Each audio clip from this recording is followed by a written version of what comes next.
अस्सलामुअलैकुम। उम्मीद है आप लोग खैरियत से होंगे, खुशबाश होंगे और अच्छी ज़िंदगी गुज़ार रहे होंगे। मैं हूँ आपका दोस्त आकिब बुखारी और आप देख रहे हैं मेरा यूट्यूब चैनल। आज की इस वीडियो के अंदर हम सिंपली डिस्कस करेंगे कि इटली का जो स्टडी वीज़ा वो हम लोगों ने उसके लिए कौन-कौन से डॉक्यूमेंट्स रिक्वायर्ड हैं और कौन-कौन से डॉक्यूमेंट्स हम लोगों ने सबमिट करवाने हैं इटालियन एम्बेसी के अंदर वीज़ा के लिए। ये वो स्टेज है, इस स्टेज के ऊपर आपके पास एडमिशन लेटर भी हो, आपकी प्री एनरोलमेंट एप्लीकेशन जो है वो भी फाइल हुई हो। एडमिशन लेटर कैसे लेना है उसके लिए वो मैंने ऑलरेडी एक्सप्लेन आपको किया हुआ है वीडियोज़ के अंदर, और प्री एनरोलमेंट की भी वीडियो ऑलरेडी जो है ना वो मैंने अपलोड की हुई है, पूरा प्रोसेस किस तरह से आपने प्री एनरोलमेंट फाइल करनी है। अगर नहीं की अभी तक आपने प्री एनरोलमेंट, तो डिस्क्रिप्शन में वीडियो का लिंक होगा, आप वो कर सकते हैं। तो अब तक आपके पास प्री एनरोलमेंट आपकी सबमिट हो चुकी हुई है एम्बेसी के अंदर, आपको एडमिशन भी मिल चुका हुआ है, आपके डॉक्यूमेंट जो हैं ये एजुकेशन डॉक्यूमेंट्स ये रेडी हैं। तो अब आपने वीज़ा फाइल कैसे करना है? तो सिंपली इस वीडियो के अंदर हम लोग देखेंगे वीज़ा की जो चेकलिस्ट है इटालियन एम्बेसी की, वो मैंने अपने पास ओपन की हुई है लैपटॉप में, और मैं वो वन बाय वन आपको एक्सप्लेन करके बता देता हूँ कि ये चीज़ें आपने कैसे करनी है। क्योंकि ये काफ़ी बड़ी लिस्ट है और इसके अंदर काफ़ी ज़्यादा डॉक्यूमेंट्स हैं, तो एक तरह से ये है कि जब मैं अब खुद अपना प्रोसेस कर रहा था, तो मेरे लिए बड़ा सरप्राइज़िंग सा था कि यार इतने ज़्यादा डॉक्यूमेंट्स और ये मैंने करने कहाँ से हैं और कौन-सा डॉक्यूमेंट क्या चीज़ है। तो मेरे लिए काफ़ी ज़्यादा कन्फ्यूज़िंग चीज़ थी ये, तो मैं चाहता हूँ कि ये आप लोगों के लिए, आपको भी ज़ाहिर-सी बात है कन्फ्यूज़िंग लग रहा होगा। तो मैं इसको बस सिंपली आपको एक्सप्लेन कर देता हूँ कि ये चीज़ें कहाँ क्या हैं और आपने इनको कैसे मैनेज करना है।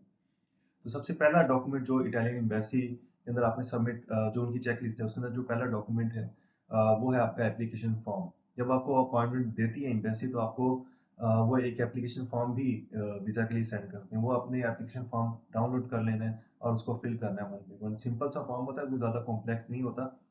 उसके अंदर आपने अपनी डिटेल, अपना कॉन्टैक्ट नंबर, अपना रेज़िडेंस, अपनी यूनिवर्सिटी की डिटेल, आपने उसको आपने जो फंड्स हैं वो कैसे मैनेज किए हैं, आपकी bank statement, each and everything, और अगर आपको स्कॉलरशिप मिली हुई है तो वो आपने उसके अंदर मेंशन करनी है। यहाँ आपने एक बात अपने ज़हन में रखनी है, और वो बात ये है कि हम जब वीज़ा के लिए अप्लाई कर रहे हैं तो इटली के अंदर, ठीक है, इटली के अंदर आपको रीजनल स्कॉलरशिप मिल जाती है, लेकिन रीजनल स्कॉलरशिप कभी भी आपने मेंशन अपने डॉक्यूमेंट्स के अंदर नहीं करनी। अगर आप करते हो तो आपका वीज़ा सीधा-सीधा वो रिजेक्ट कर देते हैं। उसकी वजह क्या है? उसकी वजह ये है कि रीजनल स्कॉलरशिप एक तरह से आपको वो यहाँ आने के बाद तो मिल जाती है, लेकिन इटली के अंदर स्टूडेंट जो मोस्टली अप्लाई करते हैं उनका गोल यहाँ पे आना तो होता ही है, लेकिन उनका गोल यहाँ की रीजनल स्कॉलरशिप भी होती है। क्योंकि यहाँ पे स्टडी तो वैसे भी फ्री, और रीजनल स्कॉलरशिप पे आपको पैसे और खाने और ये अकोमोडेशन भी मिल जाती है। तो इसलिए वो रीजनल स्कॉलरशिप भी ले उनको मिल जाती है और वो मेंशन कर देते हैं, जिसकी वजह से वीज़ा रिजेक्ट होता है, ठीक है? तो ये काम आपने नहीं करना, वहाँ पे आपने सेल्फ स्पॉन्सर के अपने डॉक्यूमेंट्स वही शो करवाने हैं जो आपके आपने उनके बैंक स्टेटमेंट और ईच एंड एवरीथिंग आपका जो भी स्पॉन्सर है उसका। तो पहला जो डॉक्यूमेंट है वो है आपका एप्लीकेशन फॉर्म, वो आपने सिंपली एम्बेसी आपको प्रोवाइड करेगी ईमेल के ज़रिए, और वो आपने फिल करके एम्बेसी में सबमिट करना है। पहला डॉक्यूमेंट ये है। दूसरी चीज़ उन्होंने आपसे माँगी है 2 recent passport size coloured photograph, जो आप जब भी हम एडमिशन के लिए अप्लाई करते हैं कि किसी भी जगह पे पाकिस्तान में यूनिवर्सिटीज़ में, स्कूल्स में दाखिले-शाखिले जब जाते हैं, तो हमें उस्ताद कहते हैं जी अपनी कलर ब्लू बैकग्राउंड वाली तस्वीरें ले आओ। लेकिन यहाँ पे आपने व्हाइट बैकग्राउंड वाली तस्वीरें लेके आनी है, और कोशिश करेंगे 15-20 तस्वीरें एक साथ ही बनवा लें, ताकि इन फ्यूचर में आपको जो है ना वो इस्तेमाल हो जाए, ठीक है? तो वाइट बैकग्राउंड, और एडिट ना हो विदाउट जो है ना उसकी वो एडिटिंग वो कर देते हैं ना कि आपने तस्वीर जाके बनवाई है, वो आपका मेकअप वगैरह कर देते हैं तस्वीर के अंदर, कोट शॉट लगा देते हैं। नहीं, उसको एडिट नहीं करना है, जैसे तस्वीर आपने बनवाई है उसको आपने बोलना है फोटोग्राफर को कि मुझे एज इट इज़ इसका पासपोर्ट साइज़ का इसका मुझे प्रिंट निकाल कर दो, ठीक है? तो ये गलती आप अगर करते हो, तो फिर आपको वहाँ से जाके जब आप डॉक्यूमेंट सबमिट करवाने जाते हो तो वहाँ अर्जेंट आपको फिर ये करवाना पड़ता है, और फिर ये एक तरह का स्ट्रेस भी बनता है और इशू भी बनता है, और वहाँ फिर आपको वो इंटरनेशनल चार्जेस लगाते हैं डॉलर्स के अंदर या यूरोस के अंदर, आपको फिर अमाउंट उसकी पे करनी पड़ती है। यानी पाकिस्तानी था वो बनते हैं 3 से 4 हज़ार 2 तस्वीरों के, ठीक है? तो ये चीज़ है। अच्छा, तीसरी चीज़ जो है वो है आपका पासपोर्ट। आपका पासपोर्ट कम से कम 18 माह से मिनिमम इतना उसकी वैलिडेशन हो, एक्सपायर होने से पहले 18 माह का आपके पास टाइम हो मिनिमम, ठीक है? तब आप आपके पास ये इस तरह का पासपोर्ट है, ठीक है? और ये मशीन रीडेबल पासपोर्ट यहाँ पे लिखा है, जो कन्फ्यूज़ होता है और मुझसे लोग पूछते भी हैं, तो मशीन रीडेबल पासपोर्ट जो है उसका मतलब यही है कि आपके पास जो नॉर्मल अभी पासपोर्ट पाकिस्तान में बन रहे हैं वो मशीन रीडेबल पासपोर्ट ही हैं। इससे पहले वो सिंपल कागज़ के ऊपर जो था ना, एक वो कागज़ पे भी बनते हैं और वो बनते रहे हैं पाकिस्तान में, ठीक है? और दूसरे भी जो पुराने पासपोर्ट होते थे, वो कॉपी के ऊपर बाई हैंड वो डाटा लिखा होता, तो वो मशीन रीडेबल पासपोर्ट नहीं थे। वो पुराने हैं काफ़ी, लेकिन ये है कि अभी इन दिनों में या पिछले चंद सालों में जो पासपोर्ट इशू हुए हैं, वो सारे मशीन रीडेबल पासपोर्ट हैं, तो उसकी आपने टेंशन नहीं लेनी। ठीक है। अच्छा, चौथी चीज़ आपका एक्सेप्टेंस ऑफ एनरोलमेंट बाय, अच्छा आपको जो यूनिवर्सिटी ने ऑफर लेटर दिया है, एडमिशन लेटर दिया है, ये चौथा वो है। अच्छा, पांचवी चीज़, पांचवा फिर उन्होंने कोई एप्लीकेशन फॉर्म दिया। अब ये एप्लीकेशन फॉर्म आपको कहाँ से मिलेगा? आपकी प्री एनरोलमेंट जब आपको ईमेल आ गई कि अब फॉरवर्ड हो गई आपकी एम्बेसी में, तो आपने दोबारा अपने यूनिवर्सिटी के पोर्टल के ऊपर लॉगिन करना है, और लॉगिन करने के बाद आपने दोबारा से प्री इनरोलमेंट वाला वो जो ऑप्शन है उसको क्लिक करना है। सारे स्टेजेस वैसे ही करने हैं जैसे आपने प्री इनरोलमेंट फाइल करते हुए किए थे। ठीक है। पेज ए, पेज बी, पेज सी, लास्ट पे जब आप उसे ओके करोगे तो वहाँ पे आपके पास डाउनलोड का ऑप्शन आएगा, समरी डाउनलोड करने का ऑप्शन आएगा, उसे आप क्लिक करोगे, आपकी समरी डाउनलोड हो जाएगी। और ये वो समरी है जिसके अंदर पिछली वीडियो के अंदर मैंने आपको बताया था, जिसके ऊपर आपकी एप्लीकेशन फ़ी कितनी होगी, आपका खर्चा कितना आएगा, ईच एंड एवरीथिंग आपसे यूनिवर्सिटी डिमांड करेगी आर्ट्स या नहीं करेगी, ईच एंड एवरीथिंग उसके ऊपर मेंशन होती है। आपकी पूरी वो मतलब पूरी आपकी जो एप्लीकेशन है उसकी एक वो शॉर्ट सी एक समरी सी होती है, जो आपकी एम्बेसी में जो आपने एम्बेसी चूज़ की होती है वहाँ फॉरवर्ड होती है। ठीक है। तो वो जो है ना उसका प्रिंट आपके पास होना चाहिए। तो पाँचवा ये था। छठे नंबर पे उन्होंने पूछा है in case the Italian institute requires an entry test. अच्छा, ये पांचवा ये छठा जो है ना, ये है ज़्यादातर मेडिकल के स्टूडेंट्स के लिए, और जो यहाँ पे एमबीबीएस के लिए अप्लाई करते हैं, या वो वाले स्टूडेंट जिनको एडमिशन से पहले एक एंट्री टेस्ट देना होता है। ठीक है। तो वो क्या करते हैं, वो 15 दिनों के लिए उनको जो है ना वो एक शेंजन वीज़ा अलॉट होता है, और पाकिस्तानियों को अगर 15 दिन के शेंजन वीज़ा मिल जाए तो उन्होंने साल का शेंजन वीज़ा क्या करना है, उन्होंने यहाँ से I am sorry for that, but ये वो चीज़ है, तो इसको आप भूल दें, ये स्टेप आपके लिए नहीं है। ठीक है। तो ये उन स्टूडेंट्स के लिए है जिन्होंने आके यहाँ आके एंट्री टेस्ट भी देना होता है, तो वो फिर 15 दिन का एक उनको वीज़ा जो है ना वो एम्बेसी इशू करती है, और वो फिर 15 दिन, तो ये आपके लिए नहीं है। ठीक है। जो छठे छठे नंबर वाला डॉक्यूमेंट है वो आपके लिए नहीं है। अच्छा, सातवें नंबर पे उन्होंने बोला है आपके पास educational degrees and transcript on the basis of which the admission is required as well as all other related education certificate should be duly attested by HEC, IBCC and MUFA, including QR code plus photocopy। अच्छा, आपके जितने भी educational documents हैं वो आपने अच्छा matric की degree और मैट्रिक का सर्टिफिकेट, फिर इंटर की डिग्री और इंटर का सर्टिफिकेट, ये आपका पहले आपका बोर्ड जो है, और फिर आपने आईबीसी से ये वेरीफाई करवाने होते हैं। अब इसके अंदर स्टूडेंट को सबसे ज़्यादा मसला क्या कहाँ पे आता है, जब हम बोर्ड जाते हैं वेरीफाई करवाने, तो बोर्ड कहता है ट्रांसक्रिप्ट जो है वो तो ख़त्म हो गया आपका, जो रिजल्ट कार्ड को ट्रांसक्रिप्ट बोलते हैं, और जो आपकी डिग्री है, ठीक है ना, उसको जो सनद है वो आपकी डिग्री बोलते हैं। स्टूडेंट ये भी मेरे से यार पूछ रहे होते हो आप लोग कि यार ये रिजल्ट कार्ड और ट्रांसक्रिप्ट में क्या फ़र्क है, अजीब मतलब क्या हो गया यार आप लोगों को। तो आप जब बोर्ड जाते हो वेरीफाई करवाने, तो बोर्ड वाला कहता है कि डिग्री के ऊपर ही आपका जो है ना वो ट्रांसक्रिप्ट भी लगा हुआ है। ठीक है। तो आपको ट्रांसक्रिप्ट अलग से हम नहीं करके देंगे, उसको ज़रूरत नहीं है आपकी, तो स्टूडेंट फिर कंफ्यूज हो जाता है वहाँ पे।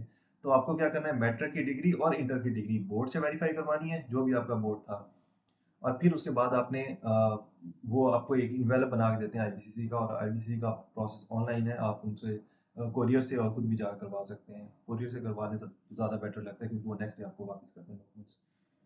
तो आपने वो अपने मैट्रिक और इंटर की डिग्री बोर्ड और आईपीसी से, और उसके बाद आपने जो बैचलर्स की डिग्री और ट्रांसक्रिप्ट है, बैचलर्स की डिग्री और ट्रांसक्रिप्ट पहले आप यूनिवर्सिटी से वेरीफाई करवाओगे, और उसके बाद फिर आप अपने जो है यूनिवर्सिटी से वेरीफाई करवाने के बाद आप एचईसी से वेरीफाई करवाओगे, और एचईसी से वेरीफाई करवाने के बाद ये सारे जो डॉक्यूमेंट है, मैट्रिक की डिग्री, इंटर की डिग्री, बैचलर्स की डिग्री और बैचलर्स का ट्रांसक्रिप्ट, ये चारों डॉक्यूमेंट आप जो है ना वेरीफाई करवाओगे मोफा से। सिर्फ यही चारों डॉक्यूमेंट मोफा से वेरीफाई करवाने, उसके अलावा कोई चीज़ भी मोफा से वेरीफाई नहीं करवानी, नहीं तो आपका वीज़ा रिजेक्ट हो जाएगा। क्यों होगा वो हम बात करेंगे किसी और दिन। ठीक है। तो अभी हम सिर्फ ये डॉक्यूमेंटेशन के ऊपर बात कर रहे हैं। ठीक है। अच्छा, ये सातवां पॉइंट जो था वो मैंने आपको एक्सप्लेन कर दिया कि सातवें नंबर पे कौन कौन से डॉक्यूमेंट्स हैं। आठवें नंबर पे उन्होंने आपको बोला है द इटालियन इंस्टीट्यूट और school should communicate in writing whether the declaration. वो आठवें नंबर पे उन्होंने बोला है कि आपका जो इंस्टीट्यूट जिसने आपको एडमिशन दिया है मास्टर्स के लिए, बैचलर्स के लिए, या जिस भी प्रोग्राम के लिए आपको दिया है, उसको इन रिटर्न एक रिक्वेस्ट करनी है एम्बेसी को, या आप उनकी रिक्वेस्ट इन सॉफ्ट कॉपी या हार्ड कॉपी जो भी आप प्रिंट करके ले जाएं, कि आपके उन लोगों को एक एक सर्टिफिकेट चाहिए जिसको बोलते हैं डेक्लेरेशन ऑफ वैल्यू। अगर तो यूनिवर्सिटी आपको कहती है कि आपको डीओवी चाहिए, तो फिर आपको एम्बेसी से डीओवी की भी एप्लीकेशन एम्बेसी में सबमिट करवानी है। अगर तो वो कहती है आपको डीओवी हमने वेव ऑफ कर दिया है, तो फिर आपको एम्बेसी से भी डीओवी नहीं चाहिए होता, फिर आपने सिर्फ वीज़ा के डॉक्यूमेंट ही सबमिट करवाने, डीओवी के डॉक्यूमेंट सबमिट नहीं करवाने। डीओवी कहते हैं डिक्लेरेशन ऑफ वैल्यू को, आपको या तो डीओवी चाहिए होता है या सीमिया चाहिए होता है, दोनों में से एक चीज़ आपने करनी होती है। और डीओवी के लिए आपको जो है डीओवी इशू करती है कॉन्सुलेट या एम्बेसी। पाकिस्तान में कराची कॉन्सुलेट पहले इशू नहीं करती थी, अब वो भी कर रही है। तो पहले जो कराची और बलूचिस्तान के स्टूडेंट थे उन्होंने वो सिर्फ वीज़ा प्रोसेस करते थे कराची से और डीओवी की बजाय सीमिया लेते थे। सीमिया एक इदारा जिसकी फ़ी अराउंड होती है $150 और यूरो समथिंग, ठीक है? तो और वो फिर आपको डीओवी की तरह का एक सर्टिफिकेट देते हैं। डीओवी क्या चीज़ है? डीओवी एक इक्विवेलेंट सर्टिफिकेट है कि आपने मास्टर्स में एडमिशन लेना है। अब पाकिस्तान के अंदर बैचलर्स होता है 4 साल का और यहाँ पे बैचलर्स होता है 3 साल का। पाकिस्तान का जो बीएस का जो 4 साल है ये एक मास्टर डिग्री कंसीडर की जाती है, जबकि यहाँ का बीएससी जो 3 साल की है वो एक बैचलर्स डिग्री ही है।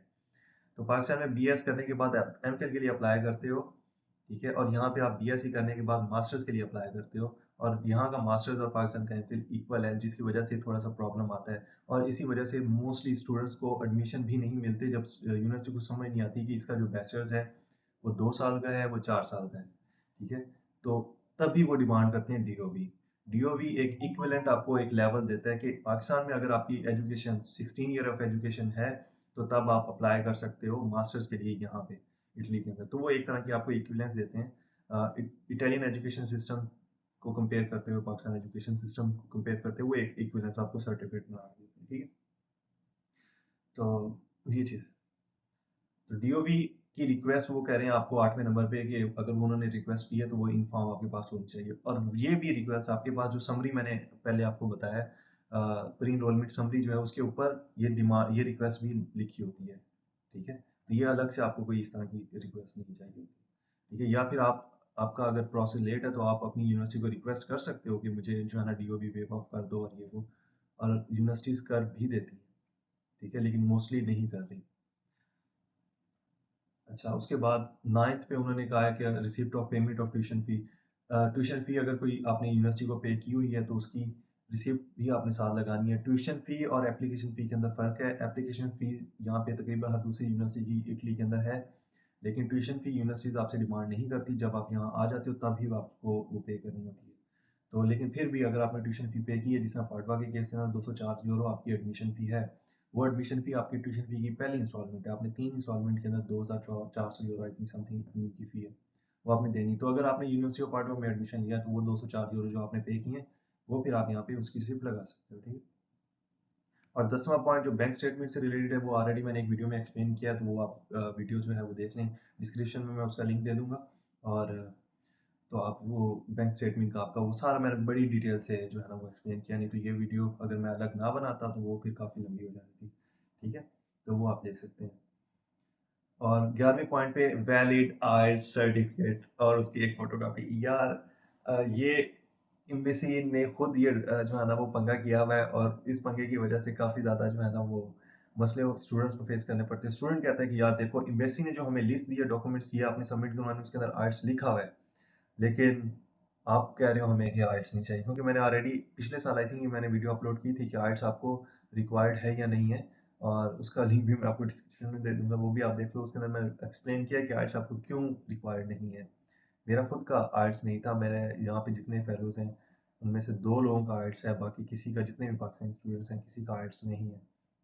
तो आपको आर्ट्स नहीं चाहिए, ठीक है? लेकिन फिर भी अगर आपको इसके ऊपर मसला है तो फिर आप आर्ट्स कर लें। 60-70 हज़ार मेरे ख़्याल से उसकी अब फ़ी है, तो आप उसको कर लें। 60-70 हज़ार फ़ी होगी, 30-40 हज़ार तैयारी में आपके लग जाएगा। पाकिस्तान में इतना ही चार्ज करते हैं ना, तो ठीक है। अगर आप 1 लाख का बजट आर्ट्स के ऊपर लगाना चाह रहे हैं तो लगा लें, मुझे तो कोई फ़र्क नहीं पड़ता, ठीक है? लेकिन आर्ट्स रिक्वायर्ड नहीं है, ठीक है? और अगर वजह जाननी है तो फिर आप वीडियो देखें। Family registration certificate issued by NADRA. NADRA से ₹1000 उसकी फ़ी है। आप वो खुद भी अप्लाई कर सकते हो और जो है ना वहाँ जाके भी आप उनसे रिक्वेस्ट करो, वो आपको उसी टाइम प्रिंट निकाल के दे देंगे और उसकी एक फ़ोटोकॉपी भी आपको चाहिए होगी। 13 नंबर पे आपको adequate proof of boarding and lodging in Italy.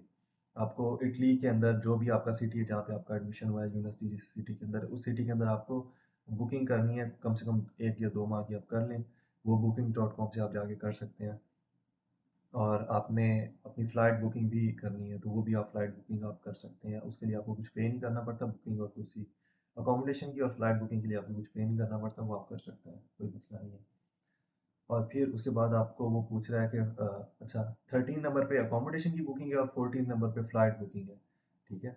और ये one way for visa more than अच्छा ये आपने उसके कम से कम जब आपके डॉक्यूमेंट सबमिट हो रहे हैं उसके 90 डेज़ बाद या अपडेट इसको जो है ना वो लिखें तो ज़्यादा बेटर है। अ, क्योंकि पाकिस्तान में 30 टू जो है ना 90 डेज़ का टाइम लगता है, 2 माह बाद की भी लिख दें तो it's totally fine. 15th number वाला लास्ट डॉक्यूमेंट है जो आपको वीज़ा फाइल के लिए चाहिए और वो है ट्रैवल मेडिकल इंश्योरेंस जिसकी वैल्यू 30,000 यूरोस पर एनम। अब ये जो है ना आपको जितनी भी इंश्योरेंस कंपनी इटालियन एम्बेसी ने अपनी वेबसाइट के ऊपर लिंक दी हुई है एक डॉक्यूमेंट दिया हुआ है जिसके अंदर सारे जो है ना इंश्योरेंस कंपनी जो उनसे वेरीफाइड है उनकी लिस्ट दी हुई है वहाँ से आप सिर्फ इंश्योरेंस करवा सकते हैं उसके अलावा आप कहीं से करवाते हैं तो आपकी वैलिड नहीं होती। तो आप वो उस लिस्ट के अकॉर्डिंग आपने इंश्योरेंस भी अपनी करवानी है और वो इंश्योरेंस की उसकी जो प्राइस होती है नॉर्मली मार्केट के अंदर 12 से 13,000 14,000 तक लोग चार्ज कर रहे हैं लेकिन ये आपको 8 से 10,000 के अंदर भी एजेंट्स बना देते हैं। तो वो आपने इंश्योरेंस बनवा लेनी है और वही एजेंट आपको जो है ना फ़्लाइट और अकोमोडेशन की बुकिंग भी बना देते हैं और बाकी डॉक्यूमेंट्स मैंने आपको एक्सप्लेन कर दिए। तो ये थे जनरल डॉक्यूमेंट्स वीज़ा के लिए अगर आप जो है ना इटली के अंदर स्टडी वीज़ा के लिए अप्लाई कर रहे हैं तो ये एक जनरल सी वीडियो थी और फिर भी अगर किसी चीज़ की आपको समझ नहीं आती या मसला आता है तो आप मुझे कॉन्टैक्ट कर सकते हैं इंस्टाग्राम पे और मैं इंशाल्लाह जब जब भी फ्री हो आपको जो है ना as soon as possible reply दे दिया करूँ या कमेंट्स में आप पूछ लें मैं कमेंट्स भी चेक करता रहता हूँ और उनका आपको जवाब दे देता हूँ। तो कोई भी इशू हो just ask me and I will be there for you.